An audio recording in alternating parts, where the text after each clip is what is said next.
There's been a lot of talk about the Bitcoin community, Bitcoin maximalists, what's good, what's bad. And there's been plenty of opinions that have floated around the internet. I recently saw Lyn Alden with a great thread that I thought was worth calling out. She stated in her tweets, Bitcoiners are a polarizing group among broader Twitter, but it's actually a great set of people for the most part when you get to know the ecosystem and the various individuals.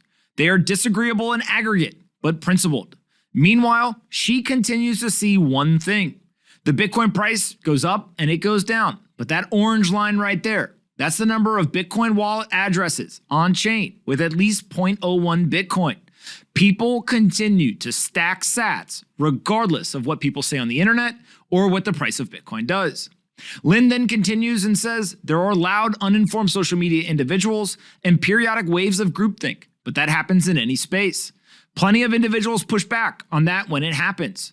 Truth is, there is no Bitcoin community. It's a group of many very different subcultures. There are OG cypherpunks, developers, libertarians, conservatives, progressive, entrepreneurs, VCs, miners, self-styled plebs, analysts, scam breakers, etc. Some of the biggest forces in Bitcoin aren't even active on Twitter, or they are anonymous. Only within the Bitcoin community has she seen anarchist, conservative, aligned carnivores be close friends with progressive libertarian vegans in person, and they rush to get a taxi together in the rain. There's something unique here, something powerful. Modern tribes are flexible. The reason why I think this perspective is so good is because ultimately this is the vision of the internet, is that people from all around the world, regardless of race, sex, creed, wealth status, education, language, or anything else, can come together and talk about ideas and push the world forward. The Bitcoin community, or those various subcultures, they continue to put their heads down and push the world forward. Some people agree with that future, some people don't. But the beauty is that the free market will ultimately determine where value is created and where value flows.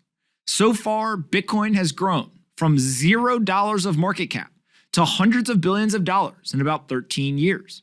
It has permeated individuals, organizations, corporations, and now we even see nation states.